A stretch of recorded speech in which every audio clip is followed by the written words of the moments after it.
नमस्कार साथियों, हिंदी नेट शाला में आप सभी का पुनः हार्दिक अभिनंदन है।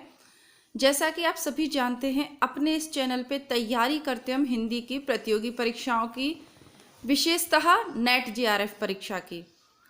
तो उसी क्रम में हम पढ़ रहे हैं हिंदी साहित्य का वस्तुनिष्ठ इतिहास, और उसके अंतर्गत आधुनिक काल में हम आज द्विवेदी युगीन कवियों की महत्वपूर्ण काव्य पंक्तियों को पढ़ेंगे। यहाँ से आपके परीक्षा में 1 से 2 प्रश्न पूछे ही जाते हैं। वर्तमान में बदलती हुई परीक्षा पद्धति में, चाहे आप नेट परीक्षा का पुराने पेपर उठा के देख लें, आप असिस्टेंट प्रोफेसर जिसे आप कॉलेज लेक्चरर कहते हैं उसके पेपर उठा लें, आरपीएससी फर्स्ट ग्रेड जिसे अन्य राज्यों में पीजीटी के नाम से ज़्यादा प्रचलित है, तो इन सब के पुराने पेपर आप उठाकर देख लें तो वहाँ पर काव्य पंक्तियाँ दी जाती हैं कि यह पंक्तियाँ किस कवि की हैं या इस वाक्य को किस कवि ने कहा है, किसके मतानुसार ये सही है।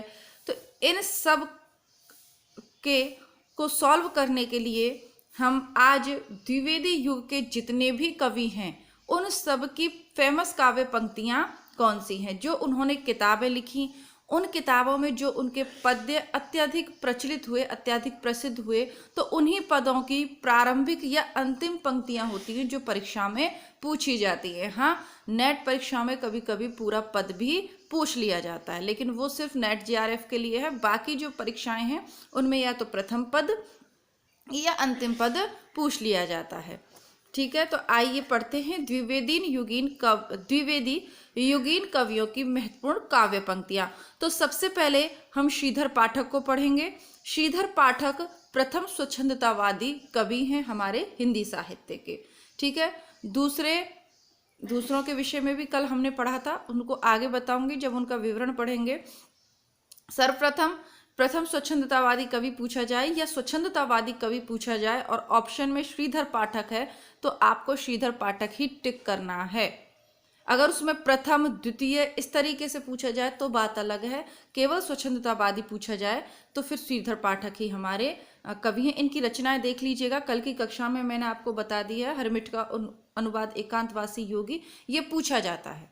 ठीक, अब आइए पहला जो पंक्ति है वो देख लेते हैं। निज भाषा बोलहु लिखहु पढ़हु गुनहु सब लोग, करहु सकल विषयन विषय निज भाषा उपजोग। तो निज भाषा उन्नति सब ये भारतेंदु का है। वैसी ही काव्य पंक्तियां हैं, पर आपको कंफ्यूज नहीं होना है। निज भाषा में श्रीधर पाठक भारतेंदु युग के अंत की तरफ, जहां भारतेंदु युग समाप्त हो रहा है और द्विवेदी युग प्रारंभ हो रहा है, तो सीमा रेखा पर खड़े हुए हैं। तो कुछ विशेषताएं इनके काव्य में भारतेंदु युगीन आपको मिलेंगी। ठीक है, ध्यान रखिएगा, ये श्रीधर पाठक की पंक्तियां हैं। दूसरा देख लेते हैं। वंदनीय वह देश जहाँ के देशी निज अभिमानी हों, बंधवता में बंधे परस्पर परता के अज्ञानी हों। जगत है सच्चा तनिक न कच्चा, समझो बच्चा इसका भेद। तो ये पूछी हुई है। प्रकृति यहाँ एकांत बैठ निज रूप संवारती, पल पल पलटती वेश क्षणिक छब छिन छिन धारती। लिखो न करो लेखनी बंद, श्रीधर सम सब कवि स्वच्छंद। नाना कृपान निज पान लिए, बपु नील वसन परिधान किए। गंभीर घोर अभिमान हिए, छकी परिजात मधु पान किए। विजन वन प्रांत था, प्रकृति मुख शांत था। अटन का समय था, रजनी का उदय था। उदय वैसे सूर्य होता है, लेकिन इन्होंने रात्रि का उदय, रजनी अर्थात रात्रि का उदय बताया है। कहीं पे स्वर्गीय कोई बाला, सुमंजू वीणा बजा रही। सुरों के संगीत की सी कैसी सुरीली गुंजार आ रही। इस भारत में वन पावन तू ही, तपस्वियों का तपाश्रम था। जगतत्व की खोज में लगन, जहां ऋषियों ने अभग्न किया श्रम था। तो देख लीजिएगा, लास्ट वाली पंक्ति देख लीजिएगा। लेकिन फिर भी मैं अपनी तरफ से आपसे कहना चाहूंगी कि श्रीधर पाठक की रचनाएं ज़्यादा इंपॉर्टेंट है। इनसे जब सवाल पूछा जाता है तो रचनाओं से पूछा जाता है कि कौन सी रचना का अनुवाद किस नाम से किया है, या जो मूल रचना है वो गोल्ड स्मिथ की है या किसकी है। तो ये चीज़ें आप ध्यानपूर्वक ज़्यादा देखिएगा। महावीर प्रसाद द्विवेदी की देखते हैं।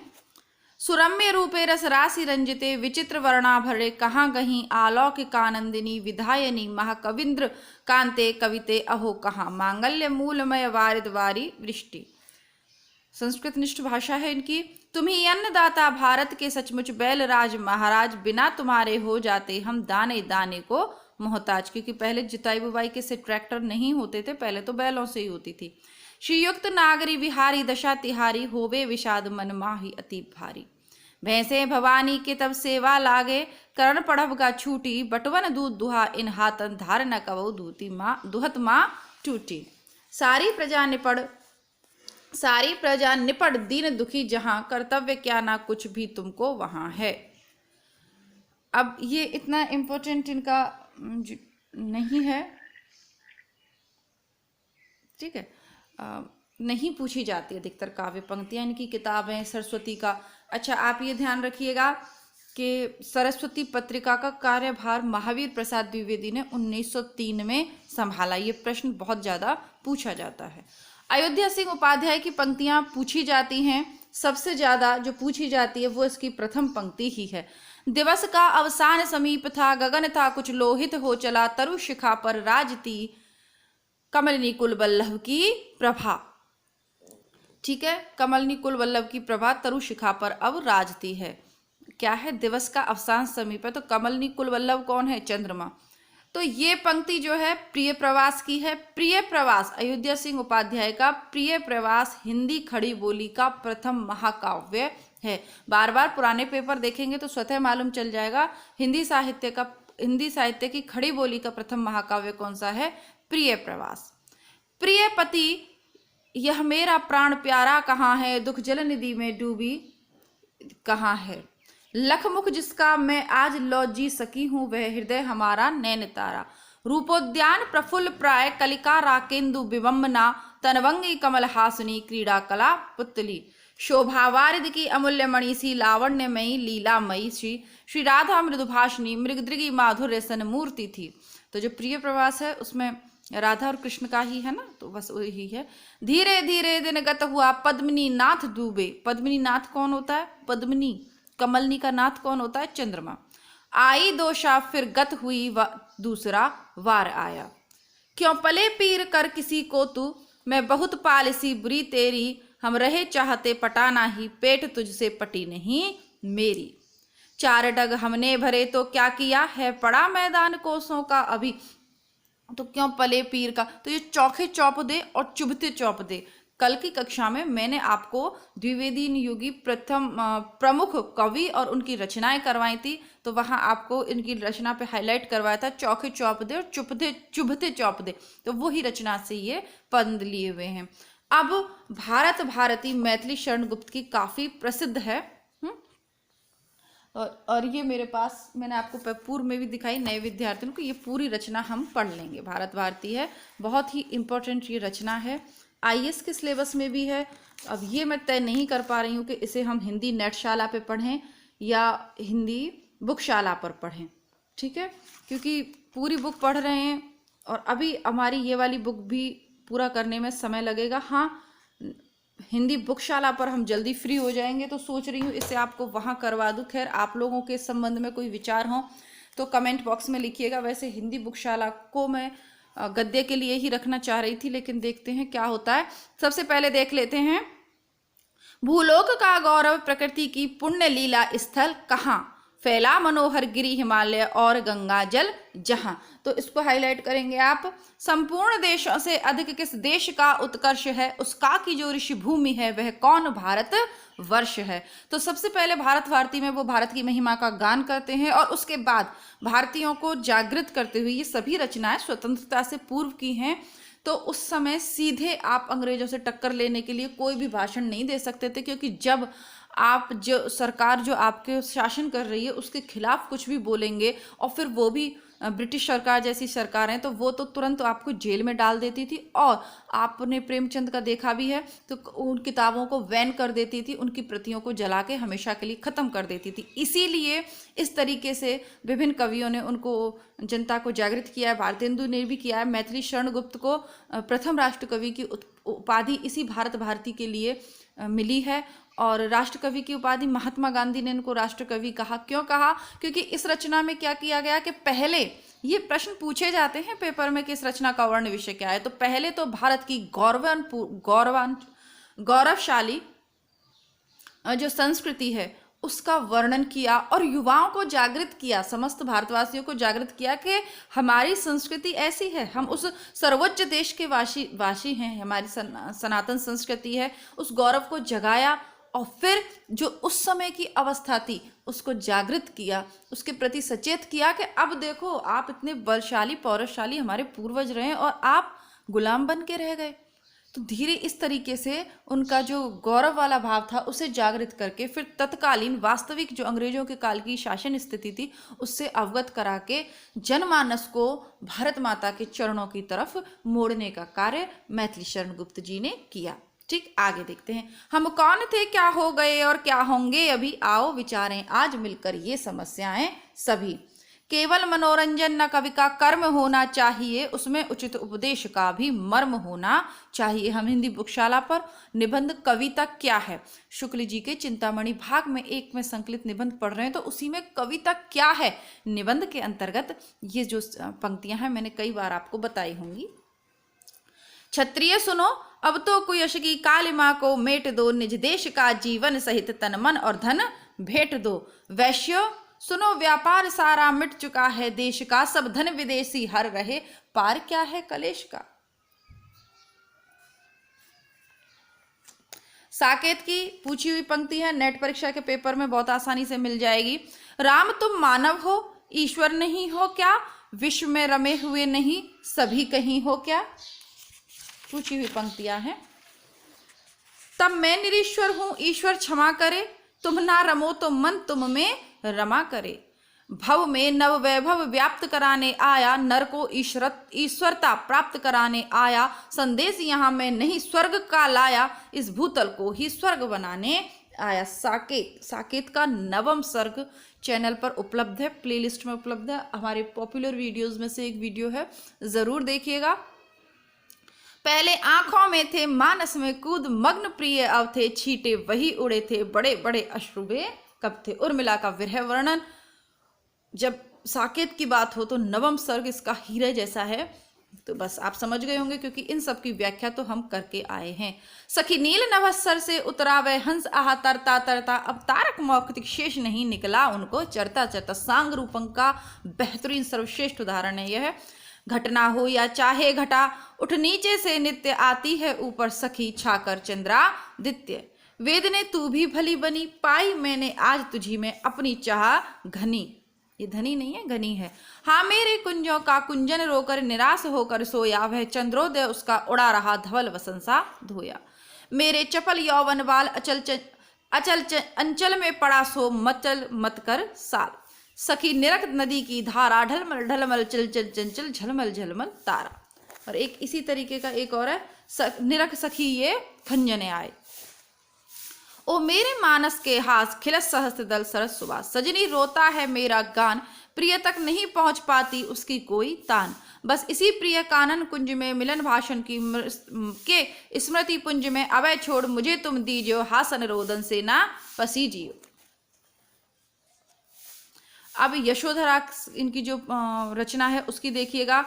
सखी वे मुझसे कह कर जाते, ये दोनों ही पंक्तियां आपने सुनी होंगी, पढ़ी होंगी, बस ये नहीं हो सकता है कि नए परीक्षार्थियों को ये नहीं पता हो कि ये कौन सी काव्य से हैं, तो ये इनके यशोधरा से हैं। ठीक है, महात्मा बुद्ध की जो पत्नी है। सखी वे मुझसे कह कर जाते, अवला जीवन हाय तुम्हारी यही कहानी, आंचल में है दूध और आंखों में पानी। पंचवटी की चारु चंद्र की चंचल किरणें खेल रही हैं जल थल में, स्वच्छंद चांदनी छिटक रही अवनी और अंबर तल में। नाथुराम शर्मा शंकर ये क्या लिखते हैं, देशभक्तों वीरों मरने से नेक नहीं डरना होगा, प्राणों का बलिदान देश की बलवेदी पर करना होगा। हाईलाइट करिएगा। छड़ीधार छल छवीलो बने, रंगील रसीले फवीले बनो, न चूको भले भोग भोगी बनो, किसी बेड़नी के वियोगी बनो। ये भगवान। भड़क भुला दो भूतकाल की, सजिए वर्तमान के साज, फैशन फेर इंडिया भर के गौरे गौड़ बनो ब्रजराज। शंकर नदी नदी सन के निरन की, भाप वन अंबर ते ऊंची चढ़ जाएगी। रमनेश त्रिपाठी कहते हैं, गंध विहीन फूल हैं जैसे चंद्र चंद्रिकाहीन, यों ही फीका है मनुष्य का जीवन प्रेम विहीन। प्रेम स्वर्ग है, स्वर्ग प्रेम है, प्रेम असंख अशोक, ईश्वर का प्रतिबिंब प्रेम है, प्रेम हृदय आलोक। सच्चा प्रेमी वही है जिसकी तृप्ति आत्मबलि पर हो निर्भर, त्याग विना निष्प्राण प्रेम है, करो प्रेम पर प्राण निछावर। देश प्रेम वह पुण्य क्षेत्र है, अमल असीम त्याग से विलसत, आत्मा के विकास से जिसमें मनुष्यता होती विकसित। पराधीन रहकर अपना सुख शोक न कह सकता, वह अपमान जगत में केवल पशु ही सह सकता। तो ये भी स्वच्छंदतावादी कवि में इनकी भी गणना करते हैं हम। लेकिन आप सिर्फ जो है श्रीधर पाठक जी को ही याद रखिएगा, ठीक है, बस उन्हीं को आप याद रखिएगा, मतलब स्वच्छंदतावादी कवि के रूप में। बाकी राम नरेश त्रिपाठी अपने आप में बहुत महत्वपूर्ण हैं, इनकी रचनाएं बहुत महत्वपूर्ण है। कल उस पर चर्चा कर ली तो पुनः पुनः नहीं करेंगे। और जो परीक्षार्थी चैनल से नहीं जुड़ रहे हैं,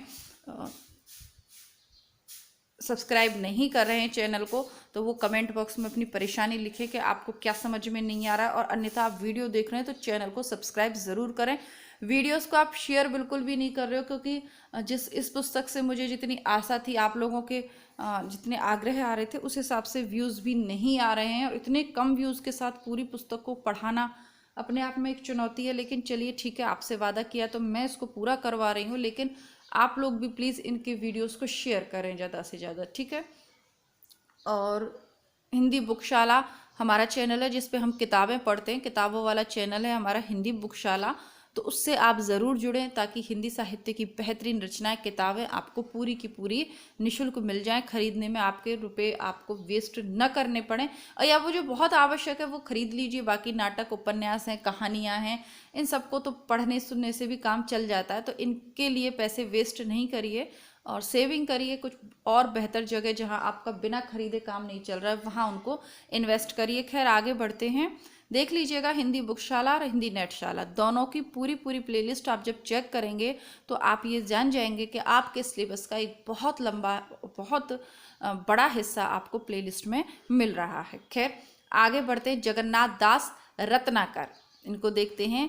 नंद ओ जसुमती के प्रेम पगेल पालन की, लाड़ भरे लालन की लालच लगावती। रूप रस पीवत आघात ना हो तो जो तब, सोई अब आंसू है उबर गरीबी कर। भेजे मन भावन के उधव के आवन की, सुध ब्रिज गावन में पावन जब लगी। भेजे मन भावन की इनका भी है। इनका कौन सा है? उद्धव शतक है, ठीक है, उद्धव शतक है इनका। और वो वही गोपी उद्धव वाला संवाद है। दीन दशा देखी ब्रज बालन की उद्धव की, गरिगो गुमान ज्ञान गौरव गुठाने से। काहन दूत के द्यों ब्रह्म दूत हैं पधारे, आप धारे प्रण फेरन को मति ब्रजबारी की। उनसे गोपियाँ कहते हैं कि तुम कान्हा के दूत बन के पधारे हो या ब्रह्म के दूत बन के आप पधारे हो। आपने क्या धारण कर रखा है कि जो गोपियों ने, ब्रज की कन्याओं ने जो प्रण धारण कर रखा है, आप उस प्रण को से हमारी बुद्धि को हटाने के लिए आए हैं, ऐसा लगता है।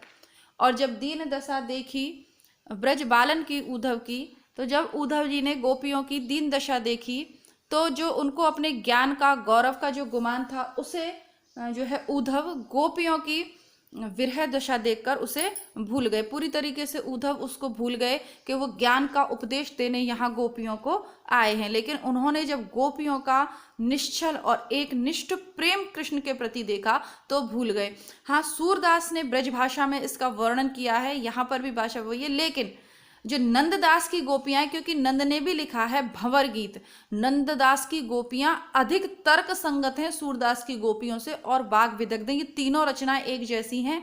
एक जैसे पद पूछ लिए जाएंगे तो आप कंफ्यूज हो जाएंगे कि कौन सी रचना से कौन सा पद है। इसीलिए आपको ये स्पष्ट करके मैंने बता दिया कि तीनों का वर्ण विषय एक ही है, उद्धव गोपी संवाद, लेकिन इन तीनों में पर्याप्त अंतर है। सत्यनारायण कवि रत्न ये क्या कहते हैं? अलबेली कहू बेली द्रुमन सो लपटी सुहाई, धोए धोए पातन की अनुपम कमनाई। लखी वह सुषमा जाल लाल निज बिन नंद रानी, हर सुधि उमड़ घुमड़ तन उर अति अकुलानी। कौन भेजो दूत पूत सौ विथा सुनावे, बातों में बहराई जाए ताको यह लावे। नित नव परत अकाल काल को चलत चक्र चहु, जीवन को आनंद न देखियो जात यहाँ कहूँ। जे तज मातृभूमि सो ममता होत प्रवासी, तिन्हें विदेशी तंग करत हैं विपदा खासी। पढ़ी ना अक्षर एक ज्ञान सपने ना पायो, दूध दही चाटन में सवरो जन्म गमायो। इसके बाद है नारी शिक्षा निरादर्थ से जो लोग अनारी थे, स्वदेश अवनीति प्रचंड पातक अधिकारी। ठीक है, नारी शिक्षा, तो ये नारी शिक्षा के भी समर्थक थे। इसके बाद हमारा जो क्रम है भारतेंदु युग, द्विवेदी युग, और उसके बाद आता है हमारा छायावाद युग। हालांकि इसके लिए अलग से एक नए वीडियो में इस टॉपिक को प्रारंभ करवाना चाहिए, लेकिन मैं इसको थोड़ा सा इसी कक्षा में प्रारंभ करूंगी, बाकी अन्य चीजें कल देखेंगे। छायावाद, छायावाद की समय सीमा मानी जाती है हमारे हिंदी साहित्य में 1918 से 1936 ईस्वी, 1918 से 1936। हिंदी में सर्वप्रथम पंडित मुकुटधर पांडे ने जबलपुर से प्रकाशित पत्रिका में 1920 ईस्वी में हिंदी में छायावाद शीर्षक से 4 किस्तों में एक लेख प्रकाशित करवाया। मुकुटधर पांडे को लिखित रूप में छायावाद शब्द का प्रथम प्रयोक्ता स्वीकार किया जाता है। अब दोनों में आपको अंतर देखता है। देखिए, जब मैंने आपको कहा कि रचना के आधार पर कि ये छायावाद के प्रवर्तक हैं, तो मुझे कमेंट आया कि मुकुटधर पांडे छायावाद के प्रवर्तक हैं। मुकुटधर पांडे छायावाद शब्द के प्रवर्तक हैं। जो रचनाएं, जैसे इसमें लिखा हुआ है, मैंने पूर्व भी आपके कमेंट के जवाब में किया है, बीच में भी आपको बताया कि 1920 ईस्वी में हिंदी में छायावाद शीर्षक नाम से 4 किस्तों में इन्होंने एक लेख प्रकाशित करवाया था। वो पत्रिका थी शारदा पत्रिका। इसमें कहीं आगे आएगा, नहीं आएगा तो मैं बता देती हूँ कि शारदा पत्रिका में जबलपुर से प्रकाशित, तो वो शारदा पत्रिका थी, आप चाहें तो नोट डाउन कर लें। उसमें इन्होंने एक लेख लिखा कि हिंदी में छायावाद का प्रारंभ, लेकिन छायावाद का प्रारंभ इन्होंने नहीं किया भाई। छायावाद का प्रारंभ तो उस रचना से माना जाएगा जिसे प्रथम छायावादी रचना स्वीकार करते हैं सभी लोग। इन्होंने छायावाद शब्द दिया है, छायावाद को लेकर कविता रचना सबसे पहले इन्होंने नहीं करी है, शब्द इन्होंने दिया है। ठीक है, मुकुटधर पांडे को छायावाद शब्द का प्रथम प्रयोक्ता माना जाता है। छायावाद शब्द के प्रवर्तक हो सकते हैं ये, छायावाद के नहीं। उसमें तो फिर जूही की कली को माना जाए या जयशंकर प्रसाद की लहर को माना जाए, वो फिर एक अलग बात चला था।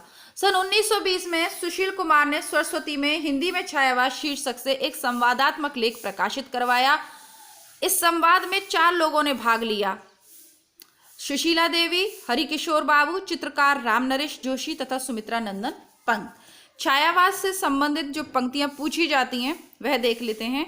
आचार्य शुक्ल की पंक्ति है, छायावाद के प्रति छायावाद शब्द का प्रयोग 2 अर्थों में समझना चाहिए। एक तो रहस्यवाद के अर्थ में, जहां इसका संबंध काव्य वस्तु से है, अर्थात जहां कवि उस अनंत और अज्ञात प्रियतम को आलंबन मानकर अत्यंत चित्रमयी भाषा में प्रेम की अनेक प्रकार से व्यंजना करता है। छायावाद शब्द का दूसरा प्रयोग काव्य शैली या पद्धति विशेष के व्यापक अर्थ में समझना चाहिए। तो ये हिंदी साहित्य का इतिहास के अंतिम जो वीडियोज है आपको वहां पर मिल जाएगा। और शुक्ल ने चारों छायावादी कवियों के विषय में जो लिखा है, प्रश्न वहां से भी एक जरूर पूछा जाता है, तो आप जो है उसको भी लगा लीजिएगा, क्योंकि वहां से भी प्रश्न अवश्य भी पूछा जाता है, तो आप उसको भी लगा लीजिएगा, क्योंकि परीक्षा में प्रश्न पूछा गया। एक्चुअली सुबह जब 5 साढ़े 5 बजे उठ के आपके लिए वीडियो बनाते हैं ना, तो एकदम से, चलिए आगे बढ़ते हैं। समस्याओं पे नहीं, अब हमें समाधानों पर चर्चा करनी चाहिए। मानव अथवा प्रकृति के सूक्ष्म किंतु व्यक्त सौंदर्य में आध्यात्मिक छाया का भान मेरे विचार से छायावाद की सर्वमान्य व्याख्या हो सकती है। मानव अथवा प्रकृति के सूक्ष्म किंतु व्यक्त सौंदर्य में आध्यात्मिक छाया का भान। अब नंदुलारे वाजपेयी की ठीक है, लेकिन हमेशा ही आध्यात्मिक छाया का भान नहीं हुआ है नौका विहार जैसी रचनाओं में। तो खैर आगे देखते हैं जयशंकर प्रसाद क्या कहते हैं। जो वेदना के आधार पर स्वानुभूतिमयी अभिव्यक्ति होने लगी, तब हिंदी में उसे छायावाद नाम से अभिहित किया गया। ध्वन्यात्मकता, लाक्षणिकता, सौंदर्य में प्रतीक विधान तथा उपचार वक्रता के साथ स्वानुभूति की विवृत्ति छायावाद की विशेषताएं हैं। महादेवी वर्मा कहती हैं कि छायावाद तत्वतः प्रकृति के बीच जीवन का उद्गीत है, उसका मूल दर्शन सर्वात्मवाद है। डॉक्टर नगेंद्र कहते हैं छायावाद स्थूल के प्रति सूक्ष्म का विद्रोह है, सर्वाधिक पूछा जाता है। वह एक विशेष प्रकार की भाव पद्धति है जो जीवन के प्रति विशेष प्रकार की भावनात्मक दृष्टिकोण है। डॉक्टर रामविलास कहते हैं कि छायावाद स्थूल के प्रति सूक्ष्म का विद्रोह नहीं रहा, वरन थोथी नैतिकता, रूढ़िवाद और सामंती साम्राज्यवादी बंधनों के प्रति विद्रोह रहा है। परंतु यह विद्रोह मध्य वर्ग के तत्वाधान से हुआ था, इसलिए उसके साथ मध्यम वर्गीय असंगति, पराजय और पलायन की भावना भी जुड़ी हुई है। डॉक्टर नामवर सिंह क्या कहते हैं, एक सेकंड, ये फ़ोन यहाँ पर छोड़ गए हैं, इनके फ़ोन बंद करके आती हूँ मैं, तो नहीं तो डिस्टर्ब करेगा ये फ़ोन हमें, उसके बाद ही पढ़ेंगे।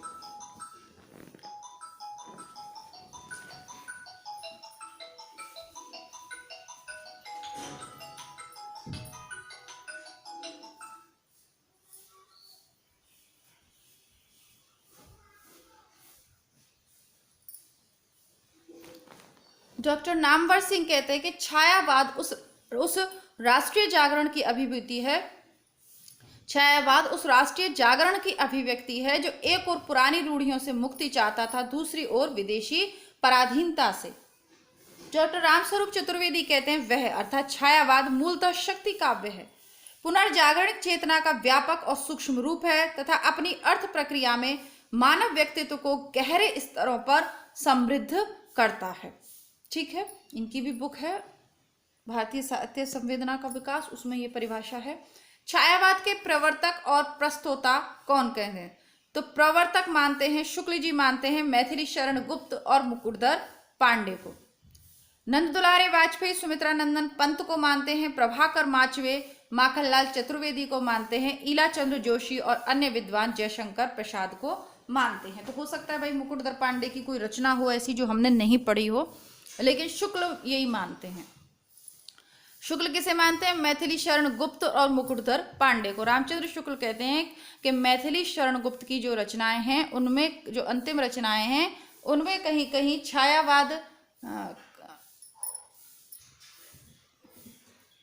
छायावाद की झलक देखने को मिलती है, तो वो मानते हैं मैथिली शरण गुप्त और मुकुटधर पांडे को। ठीक है, क्योंकि छायावाद के विषय में सर्वप्रथम इन्होंने ही ध्यान आकर्षित किया तक है। छायावादी कवि, छायावाद के कवि चतुष्टय में जयशंकर प्रसाद, सुमित्रा नंदन पंत, सूर्यकांत त्रिपाठी निराला और महादेवी वर्मा आती हैं। छायावाद के बृहत्त्रयी ब्रह्मा विष्णु महेश हैं, जयशंकर प्रसाद, सुमित्रा नंदन पंत और निराला। लघुत्रयी में महादेवी वर्मा, राम कुमार वर्मा और भगवती चरण वर्मा आते हैं। तीनों वर्मा लघुत्रयी में आएंगे और प्रसाद पंत और निराला बहत्तरी में आएंगे। जयशंकर प्रसाद का संक्षिप्त जीवन देख लीजिएगा। 1889 से 1937, माता हैं देवी प्रसाद मुन्नी देवी, पिता हैं गुरु हैं मोहिनी लाल, वाले का नाम है झारखंडी और उपनाम है कलाधर। कलाधर उपनाम से ये कविता करते थे। सभी कवियों के, आधुनिक कवियों के उपनाम आप ध्यान रखिएगा, पूछ लिए जाते हैं। जयशंकर प्रसाद की महत्वपूर्ण काव्य कृतियां हैं उर्वशी 1909, वन मिलन 1909, प्रेम राज्य 1909, अयोध्या का उद्धार 1910, शोकोच्छ्वास 1910, प्रभुवाहन 1911, कानन कुसुम 1913, प्रेम पथिक 1914, महाराणा का मैथ 1914, चित्राधार 1918, झरना 1918, आंसू 1925, लहर 1933 और कामायनी 1935। कामायनी के सर्ग जो लगे हुए हैं सिलेबस में वे भी आपको करवा दिए जाएंगे या कुछ तो आपको मिल जाएंगे श्रद्धा जैसा। जयशंकर प्रसाद की प्रथम कविता सावन पंचक सन 1906 में भारतेंदु पत्रिका में कलाधार उपनाम से प्रकाशित हुई। जयशंकर प्रसाद की प्रथम छायावादी कविता प्रथम प्रभात सन 1918 ईस्वी में प्रकाशित हुई, जो झरना में संकलित है। जयशंकर प्रसाद की प्रथम पुस्तकाकार रचना उर्वशी है। यह एक चंपू काव्य है। खड़ी बोली में जयशंकर प्रसाद का प्रथम काव्य संग्रह कानन कुसुम है। ठीक है, खड़ी बोली में क्या लिखा है इन्होंने, प्रथम कानन कुसुम। जयशंकर प्रसाद द्वारा रचित झरना को छायावाद की प्रथम रचना स्वीकार किया जाता है। इसको छायावाद की प्रथम प्रयोगशाला भी कहा जाता है। जयशंकर प्रसाद कृत आंसू 133 छंदों का विरह प्रधान स्मृति काव्य है। इसे हिंदी का मेघदूत कहा जाता है। प्रसाद कृत चित्राधार में इनकी ब्रज में रचित कविताएं संकलित हैं। प्रेम प्रथिक प्रथमतः ब्रजभाषा में 1909 में लिखा गया था, जिसका इन्होंने खड़ी बोली में अनुवाद 1914 में किया। तो प्रेम पथिक किसका है, रामनरेश मेहता का। जयशंकर प्रसाद कृत कामायनी महाकाव्य का संक्षिप्त विवरण है। कामायनी में 15 सर्ग हैं, ये पूछा जाता है। सर्ग है 15, अंगी रस है शांत, निर्वेद रस को इसका प्रमुख रस स्वीकार किया जाता है। प्रश्न पूछ लिया जाता है कामायनी का प्रमुख रस कौन सा है? निर्वेद। दर्शन है समरसतावादी, आनंदवाद, उसका अंतिम सर्ग आनंद ही है। मुख्य पात्र है मनु, श्रद्धा, ईड़ा और कुमार। मुख्य छंद है ताटंक छंद। कामायनी के सर्ग हैं मनुष्य जीवन चिंता से प्रारंभ होता है, मतलब मनुष्य के मन में चिंता आती है, फिर आशा की किरण बनती है, फिर श्रद्धा से किसी की तरफ झुकता है, फिर उसके प्रति काम भावना जागृत होती है, फिर वासना की भावना जागृत होती है। काम की भावना जब तक है श्रृंगार तो वो प्रकृति के अनुकूल ही है, लेकिन जब उसमें वासना का भाव बढ़ जाता है, विषय भोगों की ओर ज्यादा आप आकृष्ट हो जाते हो, तो फिर अति सर्वत्र वजह वाली उक्ति चरितार्थ होती है, क्योंकि फिर अति तो सर्वजगत, तो फिर आप गलत दिशा में चल पड़ते हो। उसके बाद उसे अपने किए हुए कामों पर लज्जा आती है, क्योंकि गलत जो काम है उन पर लज्जा का अनुभव करता है। फिर कर्म में प्रवृत्त होता है, फिर ईर्ष्या उसके मन में आती है। फिर इड़ा, यहाँ पर एक युवती है, लेकिन आप कुछ और भी इसका हो सकता है। इड़ा का जो मूल मन वो है वो बुद्धि है, बुद्धि उसमें आज जागृत होती है। फिर स्वप्न आते हैं, फिर संघर्ष आरंभ होता है, निर्वेद की तरफ मुड़ता है, दर्शन की तरफ मुड़ता है, जीवन का रहस्य समझते हुए अंत में वो आनंद की ओर चला जाता है, जो जीवन का अंतिम लक्ष्य है। मन का मनु जो पात्र है वह मन का प्रतीक है, श्रद्धा हृदय का प्रतीक है, इड़ा बुद्धि का प्रतीक है और कुमार मानव होने का प्रतीक है। आचार्य शांति प्रसाद द्विवेदी ने कामायनी को छायावाद का उपनिषद कहा है। जयशंकर प्रसाद को प्रेम और सौंदर्य का कवि माना है। अब सूर्यकांत त्रिपाठी निराला का संक्षिप्त जीवन वृत्त है, उसे कल की कक्षा से हम आरंभ करेंगे, आज नहीं देखेंगे, ठीक है। तो इसी के साथ वाणी को विराम देती हूँ, मिलूंगी आपसे कल इसके आगे के भाग के साथ, और तब तक देखते हैं आपके लिए कुछ नया भी मैं सोच रही हूँ, थोड़ा सा अलग इस बुक के अलावा भी एक आध वीडियो हम करें, जिसमें हिंदी के प्रश्न उत्तर प्रैक्टिस सेट्स हैं या पुराने पेपर में से देखते हैं क्या करवा सकते हैं। तब तक आप हिंदी बुकशाला और हिंदी नेटशाला पर उपलब्ध प्लेलिस्ट को चेक करते रहिएगा। नमस्कार, धन्यवाद, जय हिंद।